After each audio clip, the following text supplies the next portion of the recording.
The new Sofirn SC33 really has it all when it comes to tactical EDC flashlight. Sofirn incorporated the newest XHP70.3 high intensity LED into the orange peel reflector to give you a nice powerful beam for everyday carry purposes. However, it also equipped it with electronic tailswitch so that you can use it in tactical applications. Moreover, there's a USB-C charging port, nice knurling and overall high capacity battery in 21700 size for a decent runtimes and power. What else should we have in an EDC flashlight?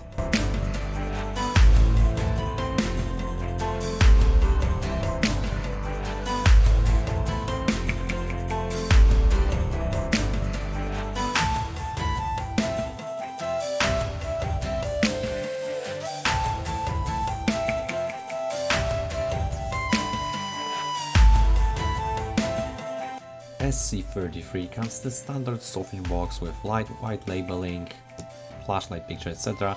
and all key stats listed at the front of the packaging. On the rear side we do have mode details and all the manufacturer's details and also a short description telling you what you can expect from SC33. And inside you will find a multi-language manual. I highly advise reading it before operating a flashlight. All the modes and runtimes displayed. In the package you'll also find a USB to USB-C charging cable of high quality, obviously standard, so lanyard and 2 spare O-ring in case you need a replacement. Last but not least, a Sofirn SC33 flashlight, here without the battery. However, you can also order a kit version when the Sofirn battery will be included in the set.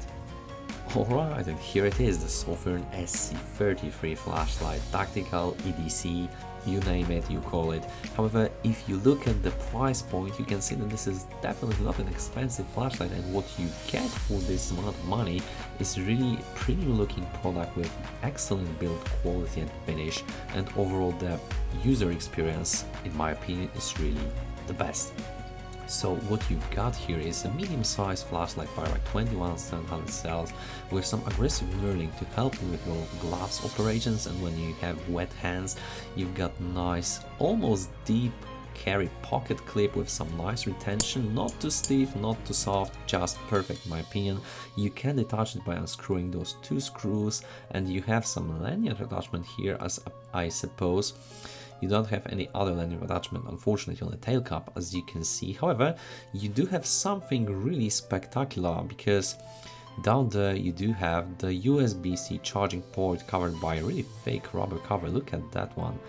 And obviously you do have this USB-C charging built in. You don't have to unscrew anything, just pop out those rubber cover and plug in.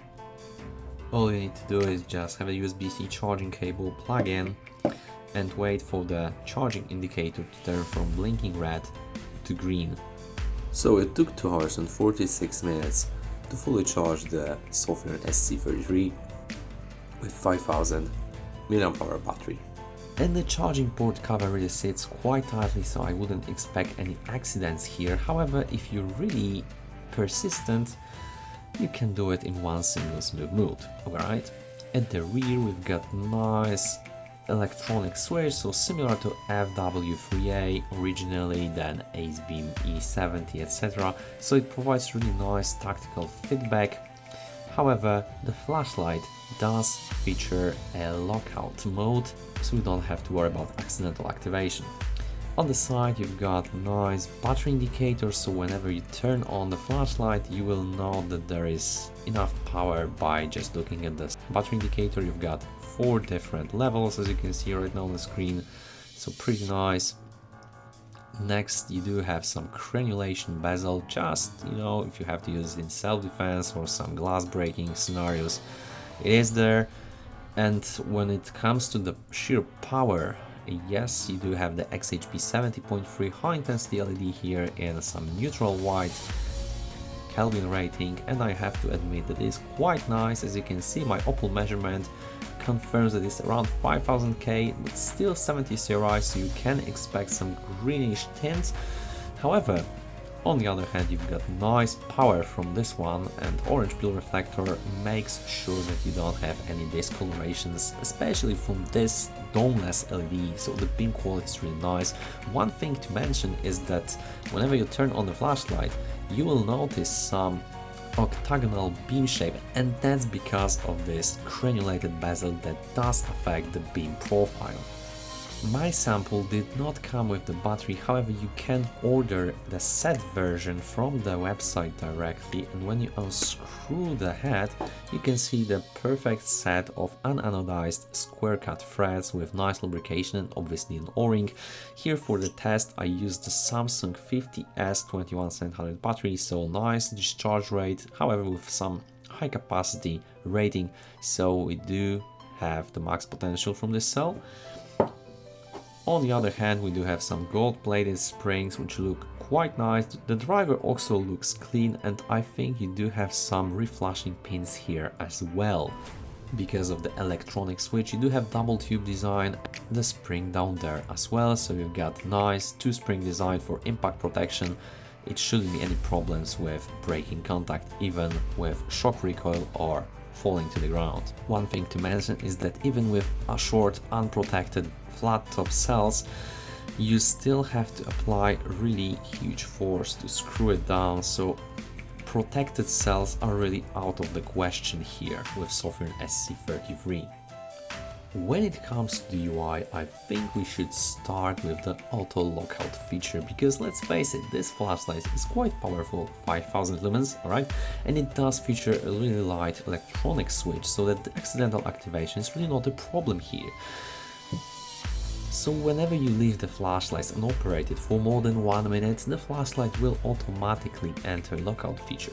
So in order to unlock the flashlight, turn it on, you will either have to press 2, 3 or 4 times depending on your preferences and scenario. So I definitely prefer 2 clicks, then the flashlight will blink and turn on. Obviously your power indicator will turn on, and then you can cycle between low, medium 1, medium 2 and high in the loop, and also double tap for turbo output, triple click for the strobe mode, double tap again for turbo, double tap again for the last use mode, etc. However, the problem with auto lockout feature is that whenever you go into the high mode, for example, and then you don't operate the flashlight for 1 minute, and the flashlight is locked out again, and it will be displayed by blinkings, and then you double tap again, you unfortunately enter the last use mode, so in this case high mode, alright. So in the really dark environment, when you don't want to blind yourself, it is really a drawback. So when you hold the switch from off, you will enter momentary eco or moonlight mode, however when you depress the switch it will turn off. I found out in trial and error process that if you hold it long enough, you can actually turn it off, so it is quite a solution, and then from there you can actually cycle between different modes. So there is an override of this lockout function, however it is really a painful process, so I think it should have been done better. Like for instance, in this AceBeam E70, it also does feature double tap for on because of the automated lockout. However, you can also, as you can see, it is locked out, but you can also turn it on in the eco mode and then cycle between different modes from there. So this is really how it should have been done in the Sofirn SC33 as well.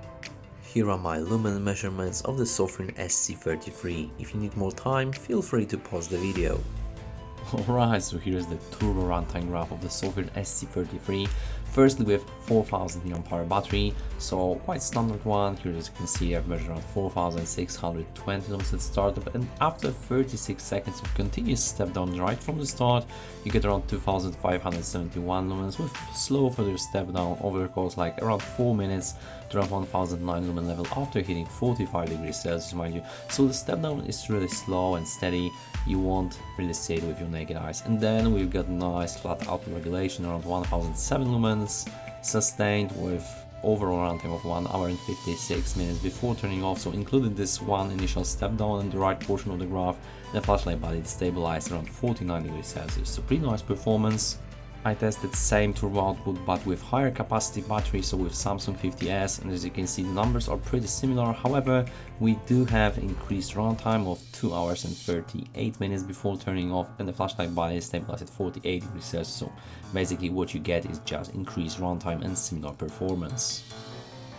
Next we got the high mode, again same capacity battery, so Samsung 50S, I measured around 1673 milliamps start, and after 5 minutes and 5 seconds, mind you, we've got still around 1592 lumens, and then a slow steady step down over the course of 50 seconds to around 1036 lumens after hitting 45 degrees Celsius. And as you can see, flashlight tries to sustain the brightness as long as possible, however does not want to leave you in the dark. So quite popular algorithm you've seen, for example, in Ace Beams. So we've got a series of step downs, one after 1 hour and 40 minutes from 1018 lumens to around 657 lumens, and then after 2 hours and 23 minutes from 652 lumens to around 258 lumens, and we've got overall runtime of 3 hours and 34 minutes before the flashlight turns off, and the flashlight body is stabilized around 45 degrees Celsius, so quite warm but never too hot.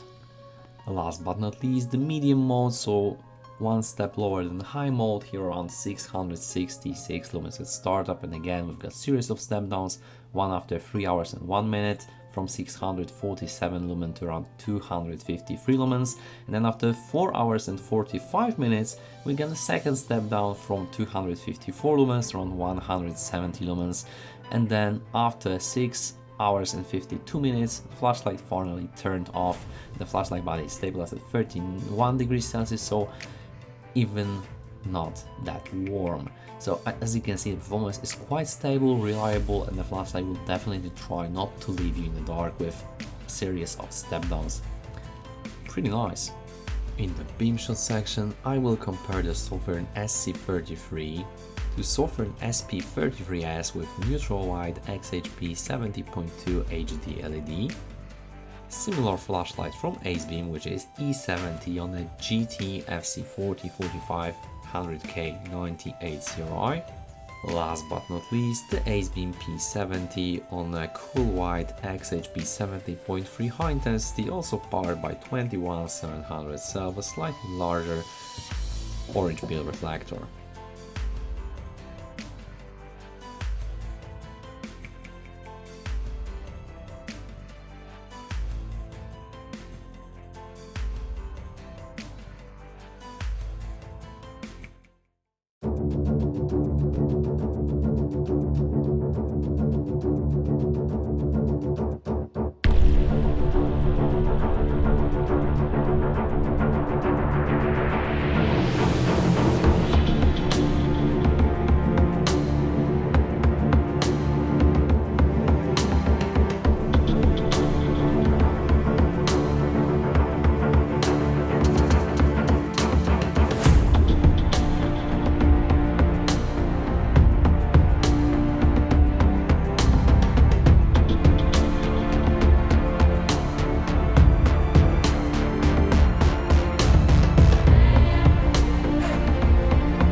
So, overall, as I mentioned at the beginning of this review, I am keeping the Sofirn SC33 in my personal collection.